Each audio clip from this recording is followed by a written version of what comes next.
दैनिक Chhattisgarh channel देखना शुरू कर चुके हैं आप और छत्तीसगढ़ प्रदेश की आज की तमाम सभी महत्वपूर्ण बड़ी खबरों की शुरुआत जय जोहार और नमस्कार के साथ। लोकसभा चुनाव की अधिसूचना जल्द ही जारी हो सकती है। चुनाव आयोग पूरी तरह से इसकी तैयारी कर चुका है। 4 दिन के भीतर इसका ऐलान किया जा सकता है। राज्य में मुख्य निर्वाचन पदाधिकारी कार्यालय अलर्ट मोड पर है। चुनाव आयोग अब कभी भी चुनाव कार्यक्रमों की घोषणा कर सकती है।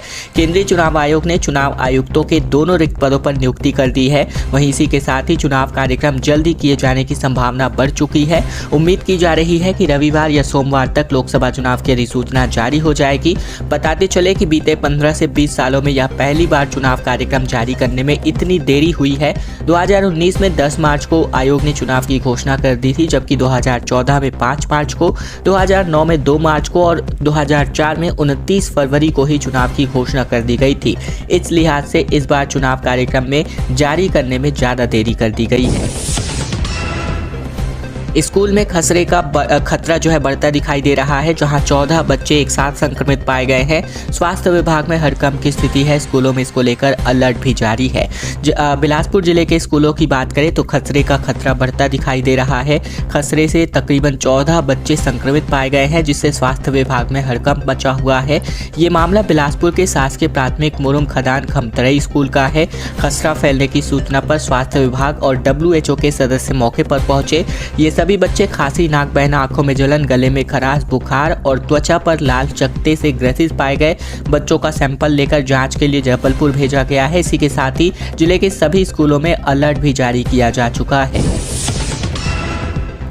छत्तीसगढ़ के स्वास्थ्य कर्मचारी, संविदा कर्मचारी खासकर नियमित हो सकते हैं, जिनकी फीस जो सैलरी है 27% तक बढ़ सकती है। स्वास्थ्य मंत्री ने इसका आश्वासन दिया है। छत्तीसगढ़ के NHM के संविदा स्वास्थ्य कर्मचारियों का नियमितीकरण होने का चांस अब दिखता बन रहा है। राज्य के स्वास्थ्य मंत्री श्याम बिहारी जायसवाल ने NHM के संविदा कर्मचारियों को आश्वासन दिया है। इसी के साथ ही 27% वेतन वृद्धि कर दी जाएगी। स्वास्थ्य मंत्री ने अन्य राज्यों में हुए नियमितीकरण का अध्ययन करने का निर्देश जारी किया है। छत्तीसगढ़ प्रदेश NHM कर्मचारी संघ की महिला पदाधिकारियों ने गुरुवार को स्वास्थ्य मंत्री निवास कार्यालय में उनसे मुलाकात की। कर्मचारी संघ के पदाधिकारियों ने इस दौरान अपना 18 सूत्री ज्ञापन स्वास्थ्य मंत्री को सौंपा। इस दौरान स्वास्थ्य मंत्री जायसवाल ने आश्वस्त किया कि 27% वेतन वृद्धि का लाभ प्रदेश के सभी संविदा कर्मचारियों को दिलाए जाने के लिए प्रदेश सरकार कृत संकल्पित है। स्वास्थ्य विभाग में कार्यरत संविदा कर्मचारियों को निश्चित तौर पर इसका लाभ दिलाया जाएगा। साथ ही महिला पदाधिकारियों ने यह भी जानकारी दी कि तमिलनाडु और मणिपुर में NHM संविदा स्वास्थ्य कर्मचारियों का नियमितीकरण हो चुका है। इस पर निवेदन करते हुए स्वास्थ्य मंत्री ने MD NHM को अन्य राज्यों में जाने हुए नियमितीकरण का अध्ययन कर जांच प्रतिवेदन प्रस्तुत करने का निर्देश जारी किया। 3 माह में साय सरकार ने 13,000 करोड़ रुपए का कर्जा ले लिया है। वित्त मंत्री ने कहा कि भ्रष्टाचार रोकने के लिए विजिलेंस टीम गठित कर दी जाएगी। ऑनलाइन सभी विभाग के कार्यों को संचालित किया जाएगा। कांग्रेस ने तकरीबन 20 विफलताएं भी भाजपा सरकार की गिना दी है। छत्तीसगढ़ की विष्णुदेव साय सरकार के 13 मार्च को 3 महीने पूरे हो गए और इसके अगले दिन गुरुवार को सरकार ने 5 मंत्री का सरकार का लेखा जोखा जनता के सामने लाया। दावा किया गया कि सरकार के 3 महीने का कामकाज कांग्रेस सरकार के पिछले 5 सालों पर भारी है। रायपुर में हुई प्रेस कॉन्फ्रेंस में डिप्टी CM विजय शर्मा, वित्त मंत्री OP चौधरी, कृषि मंत्री रामविचार नेताम, वन मंत्री केदार कश्यप समेत स्वास्थ्य मंत्री श्याम बिहारी जायसवाल शामिल हुए। साथ ही दूसरी तरफ प्रदेश सरकार को हर मोर्चे पर फेल बताया। वहीं वित्त मंत्री OP चौधरी ने कांग्रेस के आरोपों का करारा जवाब देते हुए कहा कि उन्होंने कहा जितना कर्ज लिया उससे ज्यादा ज्ञान के तहत जनता को दे दिया गया। ज्ञान यानी गरीब, अन्नदाता, युवा और नारी जैसे वर्गों के लिए काम किया। कांग्रेस की मानसिकता यही रही कि उन्होंने अपनी जेबें भरने के लिए काम किया। कांग्रेस नेता चाहे तो डिबेट कर ले, ये कहा चौधरी ने। वहीं छत्तीसगढ़ की GDP दुगनी करके दिखाएंगे, ये कहा OP चौधरी ने। वहीं हमने जनता को 44,000 करोड़ रुपए दिए। नक्सलियों से प्रेम और सख्ती दोनों तरीके से निपटेंगे। जबकि मंत्रियों ने यहाँ मोदी की पूरी कर चुकी गारंटियों को गिनाया। साथ ही ये भी बड़ी बात निकल कर सामने आई कि 3 माह में ही साय सरकार ने 13,000 करोड़ रुपए का कर्जा ले लिया है। रामलला दर्शन योजना को लेकर आपत्ति जता दी गई है। हाई कोर्ट में पीआईएल दाखिल करके दरअसल छत्तीसगढ़ में रामलला दर्शन योजना को संविधान के धर्मनिरपेक्षता सिद्धांत के विपरीत मानते हुए हाई कोर्ट में जनहित याचिका दायर कर दी गई है। मामले की सुनवाई के बाद डिवीजन बेंच ने फैसला सुरक्षित रख लिया है। राज्य शासन द्वारा छत्तीसगढ़ वासियों को अयोध्या धाम लेकर रामलला के दर्शन कराने और वापस लाने के लिए चलाई जा रही योजना को बंद करने की मांग जनहित याचिका में की गई है। याचिकाकर्ता बिलासपुर जिले के देवरी खुर्द निवासी लखन सुबोध ने इसे संविधान में दिए गए प्राविधानों के विपरीत बताया है। साथ ही याचिकाकर्ता ने अपनी याचिका में कहा है कि भारत धर्मनिरपेक्ष राष्ट्र है। कुछ इस तरह का तर्क देते हुए याचिकाकर्ता ने इस योजना को बंद करने की मांग की है। मामले की सुनवाई चीफ जस्टिस रमेश सिन्हा व जस्टिस रविंद्र अग्रवाल की डिवीजन बेंच में हुई है। राज्य शासन की ओर से पैरवी करते हुए महाधिवक्ता कार्यालय के विधि अधिकारियों ने कहा कि रामलला दर्शन योजना किसी धर्म या जाति के आधार पर नहीं शुरू की गई है। विधि अधिकारियों ने यह भी कहा कि योजना धर्म या जाति के आधार पर फर्क नहीं करता है।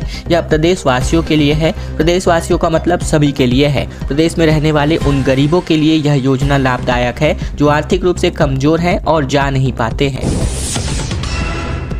BCAS ने एयरपोर्ट पर सुरक्षा मानकों का जायजा लिया। खबर महाराष्ट्र सरगुजा से आ रही है, जहां महामाया एयरपोर्ट का निरीक्षण करके टीम वापस लौट चुकी है और जल्द ही यहां से भी हवाई सेवाओं को प्रारंभ किया जा सकता है। महामाया एयरपोर्ट दरिमा के लाइसेंसिंग की प्रक्रिया के अंतिम चरण में बीते दिन नागर विमानन सुरक्षा ब्यूरो यानी BCAS के 2 सदस्यीय टीम सरगुजा पहुंची थी। टीम ने नवनिर्मित महामाया एयरपोर्ट के किए गए निर्माण कार्यों, सुरक्षा मानकों का जायजा लेने के साथ ही आधिकारिक की बैठक लेकर सुविधाओं को लेकर चर्चा की गई। दरिमा स्थित महामाया एयरपोर्ट में तकरीबन 47 करोड़ की लागत से 364 एकड़ में नए सिरे से 1920 मीटर लंबे एयर स्ट्रिप का निर्माण किया गया है और इसमें 1800 मीटर का मुख्य रनवे भी शामिल है। रनवे की लंबाई और इसकी क्षमता को बढ़ाने के साथ ही टर्मिनल भवन की क्षमता को भी बढ़ाकर 72 यात्रियों के लिए की गई है। साथ ही ATC tower, apron, perimeter road, साथ ही ऑपरेशनल बाउंड्री, अराइवल और डिपार्चर सेक्शन, साथ ही एंटी हाईजैक रूम, मौसम विभाग के कार्यालय, फायर स्टोर, साथ ही training centre, electric panels room समेत कई अन्य निर्माण जो है कार्य किए गए हैं। रायपुर में छत्तीसगढ़ रोजगार ऐप लॉन्च कर दिया गया है। पंजीयन के लिए अब कार्यालय के चक्कर नहीं लगाने होंगे। विजय शर्मा ने अग्निवीरों को भी यहां सम्मानित किया। रायपुर में डिप्टी CM विजय शर्मा ने छत्तीसगढ़ रोजगार ऐप लॉन्च किया है। ये ऐप रोजगार पंजीयन में मददगार होगा। इसी के साथ ही इंडियन आर्मी की अग्निवीर पुरुष में भर्ती में छत्तीसगढ़ से सेलेक्टेड किए गए 870 कैंडिडेट्स का यहाँ सम्मान किया गया। वहीं नौकरी में जाने से पहले भारतीय थल सेना में चयनित अग्निवीरों का सम्मान आयोजित किया गया था। यह आयोजन शहीद स्मारक भवन में किया गया। कार्यक्रम में उप मुख्यमंत्री विजय शर्मा ने सभी कैंडिडेट्स को बधाई देते हुए कहा कि यह एक रिकॉर्ड है कि छत्तीसगढ़ से थल सेवा के लिए अग्निवीर का सिलेक्शन सबसे ज्यादा हुआ है। कई देशों में तो सेना ने सेवा देना कंपलसरी भी कर दिया है। वहीं विजय शर्मा ने कहा कि 25% लोगों को सेवा में वापस रुक जाना है। बाकी जो लोग लौट कर आएंगे उन्हें 4-5 सालों में जो अभ्यास और अनुभव मिलेगा वह आगे भविष्य के लिए फायदेमंद होगा। अनुशासित जीवन और कठिन परिश्रम करना सीख कर वापस आएंगे तो आम लोगों के जीवन शैली से आपका जीवन हटकर रहेगा, ये उप मुख्यमंत्री ने कहा।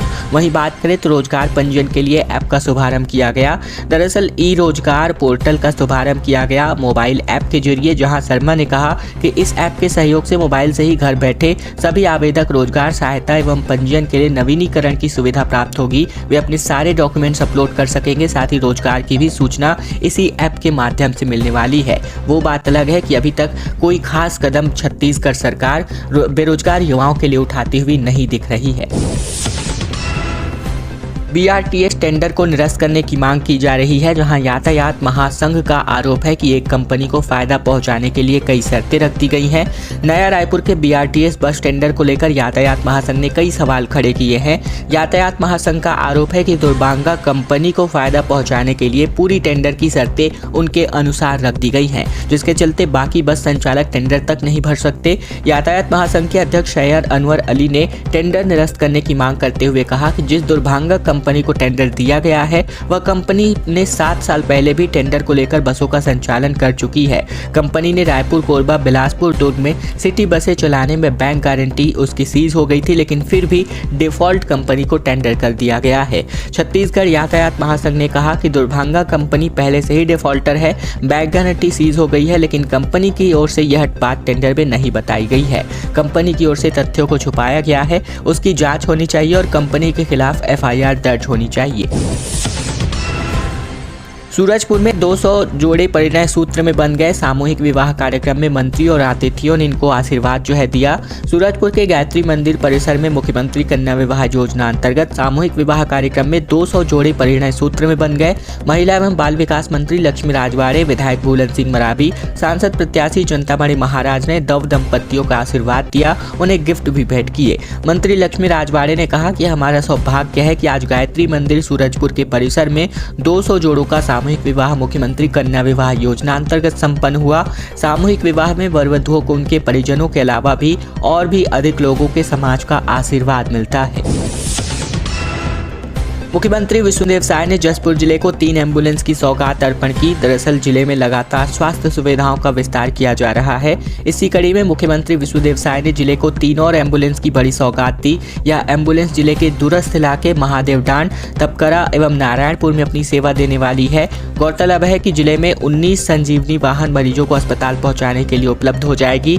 ऐसे में मुख्यमंत्री विष्णुदेव साय के पहल से ग्रामीणों में खुशी है। मुख्यमंत्री कैंप कार्यालय बगिया से लेकर अब तक 220 मरीजों का गंभीर बीमारी के मरीजों का इलाज के लिए सहायता राशि उपलब्ध भी कराई जा चुकी है। जीपीएम में खनिज विभाग ने 14 वाहनों पर कार्यवाही की है, जिसमें रेत और ईंट मिट्टी का अवैध परिवहन करते हुए पुलिस ने इनको पकड़ा है। पुलिस सुरक्षा में ये सभी वाहन सौंप दिए गए हैं। गौरेला पिंडरा मरवाही में रेत और ईंट मिट्टी का अवैध रूप से परिवहन करते पाए जाने 14 वाहनों को खनिज अधिनियम के अंतर्गत कार्यवाही कर जब्त कर लिया गया है। जब्त वाहनों को पुलिस चौकी कोटमी कला, रक्षित केंद्र अमरपुर और पुलिस थाना गौरेला की सुरक्षा में रखा गया है। खनिज निरीक्षक राजू यादव के मुताबिक कलेक्टर लीना कमलेश मंडावी के निर्देशानुसार जिले में खनिजों के अवैध उत्खनन, परिवहन और भंडारण पर प्रभावी नियंत्रण के लिए खनिज अमले द्वारा निरंतर जांच और जब्ती की कार्यवाही की जा रही है। 14 वाहनों को खनिज अमले को ग्राम नागवाही, सिलपहरी, कोरबिरा, साथी विशेषरा, साथी पथर्रा और रुमगा के सोन नदी क्षेत्र से अवैध परिवहन करते हुए पकड़ा गया है।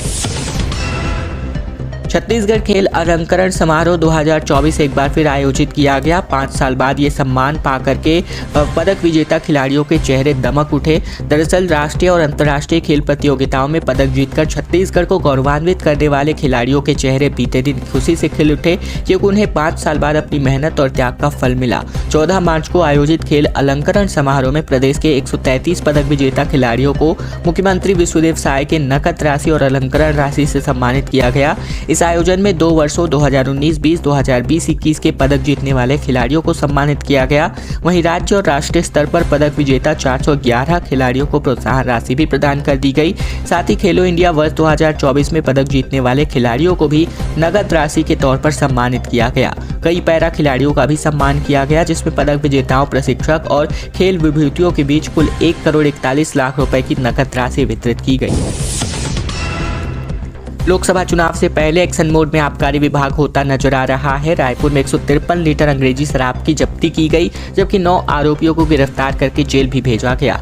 लोकसभा चुनाव से पहले आबकारी विभाग एक्शन मोड पे आ चुका है। शहर के अलग अलग इलाके में दबिश देकर आबकारी विभाग ने 153 लीटर अंग्रेजी शराब की जब्ती की है। वहीं 9 आरोपियों को गिरफ्तार कर जेल भेज दिया है। 4 बाइक को भी जब्त कर लिया गया है। जानकारी के मुताबिक मध्य प्रदेश के रेड लेबल स्कॉच व्हिस्की समेत कुल 153 लीटर शराब पकड़ी गई है, जिसकी कीमत तकरीबन 1,35,000 रुपए बताई जा रही है। विभाग ने अवैध रूप से शराब कर 20 आरोपियों को खिलाफ अपराध दर्ज कर गैर जमानती धाराओं में 9 अपराधियों को जेल भेज दिया है।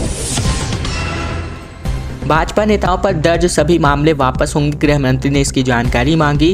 कांग्रेस की सरकार में ये सभी झूठे आरोप लगने की बात की जा रही है। बस्तर में भाजपा नेताओं पर दर्ज किए गए मामले अब वापस होंगे, इसके लिए तैयारी शुरू कर दी गई है।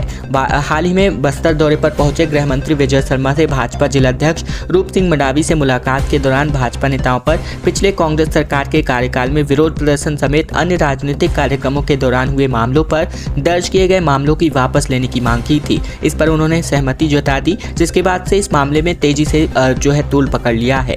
वहीं गृह मंत्री से हरी झंडी मिलते ही जिलाध्यक्ष रूप सिंह मंडावी ने पुलिस जिला प्रशासन से खास बातचीत कर ऐसे मामलों को चिन्हांकित कर उनकी जानकारी देने के लिए कहा है, जिससे कि इन मामलों का निपटान किया जा सके।